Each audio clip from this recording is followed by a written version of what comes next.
La puissance des rapports intimes. 1 Corinthiens chapitre 7 verset 5. Ne vous privez point l'un de l'autre, si ce n'est d'un commun accord pour un temps, afin de vaquer à la prière, puis retourner ensemble, de peur que Satan ne vous tente par votre incontinence. Waouh! Les 4 formes d'attaque dans le foyer. Je vous expliquer comment le diable peut calomnier, t'amener à détester quelqu'un de destiné. Amen. Mais si tu gardes la foi en Dieu, même des gens qui renient comme Pierre, tu peux sortir une des meilleurs apôtres. Tu peux trouver un des meilleurs maris. Tu peux trouver une des meilleures femmes. Si tu crois en Jésus, Dieu peut changer tout cœur, toute personne. Amen. Et l'homme sanctifié en Christ, dit le Seigneur, Marie aime ta femme comme Christ a aimé l'église et s'est offert pour elle afin de les sanctifier par l'eau du baptême et la purifier par la parole. Un homme qui croit malgré toutes choses, qui croit que de la mère de ses enfants, de cette femme, va sortir la gloire de Dieu et qui comprend, qui est posé dans le Seigneur, qui n'est pas lui-même dubitatif, inconstant. Il a triomphé des semences d'avant mariage du dragon. Ça veut dire que ce n'est pas un homme timide, c'est un homme qui a la foi, c'est un homme qui croit. Il a triomphé du diable, toutes les calomnies et ce qu'on a pu lui dire contre sa femme, parce que lui-même il ne se rejette pas. Il n'est pas quelqu'un qui a une mauvaise estime de lui-même. Il ne croit pas qu'il soit extraordinaire, mais il sait que le Christ en lui donne la victoire sur toutes choses. Un homme qui est stable, c'est la première des choses qu'il faut avoir si vous voulez que votre couple soit stable. Si vous ne l'avez pas dans votre mariage, corrigez les fondements avec ce que je vous ai montré hier et vous allez voir la suite. Alléluia. Tu encourages ta femme. Amen. Bref, pour revenir à ce passage. Amen. La Bible dit que un accès au diable de Satan dans un couple, c'est la privation sexuelle. Il dit, il y a 2 choses qui vont vous garder. Votre vie de prière dans votre maison. 2 armes. Votre vie de prière et vos relations intimes. Les 2 vont de pair. Priez, faites les affaires. Priez, faites les affaires. La Bible est claire. Ne vous privez pas l'un de l'autre, si ce n'est d'un commun accord pour un temps, afin de vaquer à la prière, puis retourner ensemble, de peur que Satan ne vous tente par votre incontinence. De prime abord, l'incontinence dont il est question, c'est pour ne pas que tu sois tenté par l'adultère. Mais si Paul est en train profondément de parler de l'adultère, si un homme, parce qu'il n'a pas dormi sa femme une soirée, il va aller commettre l'adultère, il n'est pas converti, il n'est pas né de nouveau, il ne peut pas lui proposer la solution des rapports avec sa femme comme une solution à l'adultère. La solution à l'adultère, c'est marcher par l'esprit. Marcher selon l'esprit et vous n'accomplirez pas les désirs de la chair. Lui-même, l'apôtre Paul n'était pas marié. Comment est-ce qu'il se contrôlait?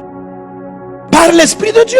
Donc l'incontinence dont il est question est cette incontinence par rapport au sexe étranger, mais c'est la maîtrise par rapport à toute autre chose. Autrement dit, les rapports intimes empêchent les œuvres de la chair qu'on ne maîtrise pas. La colère, les palabres, c'est-à-dire si tu pries bien et tu dors bien avec ton conjoint, vous allez contrôler vos colères, vos états d'âme émotifs. Tout ce qui est manque de maîtrise de la folie humaine, les 2 combinés, vous maîtrisez mieux. Regarde, je te dis que tu vois, il y a beaucoup de palabres. Je ne sais pas pourquoi. Le mari même il dit il veut pas. Mais même si tu es fâché avec la dame, ton corps là, il a besoin de la prière et des affaires. Quand on est marié, quand on n'est pas marié, il ne faut pas les 2. Il faut le Saint-Esprit. Alléluia. Mais ce que Dieu dit, c'est que dès l'instant où on rentre dans le cadre du foyer, Dieu nous donne 2 armes pour empêcher les attaques de l'ennemi d'accéder à notre couple. Alors madame, quand tu boycottes ton mari parce que toute la journée il t'a pas appelé, et là lui il n'appelle pas.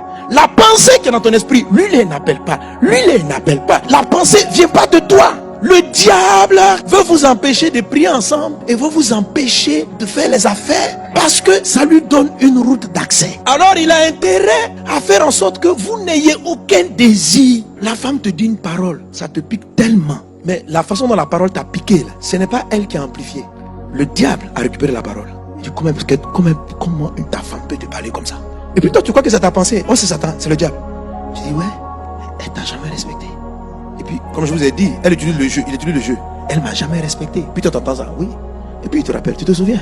En 1984 là, quand vous étiez parti au restaurant, elle t'a laissé. Elle est partie s'asseoir avec sa copine, ils ont parlé jusqu'à la fin. Cet homme? Non. Et puis toutes ces pensées là reviennent. Oh. Donc quand elle arrive, elle veut te toucher, chérie.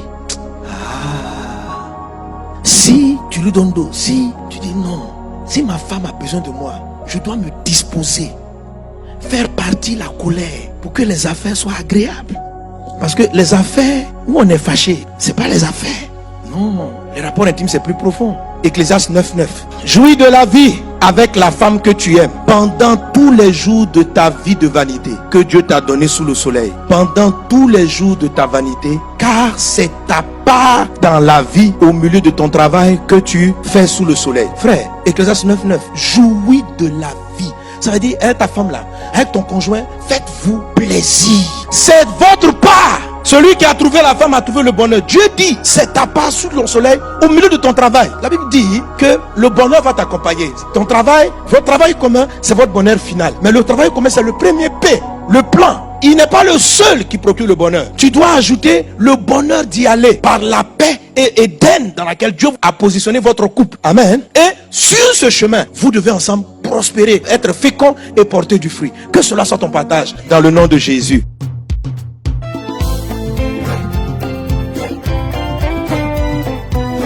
Je vois des soldats de Dieu, je vois une armée de Dieu qui se lève pour témoigner de son Seigneur et de son Sauveur.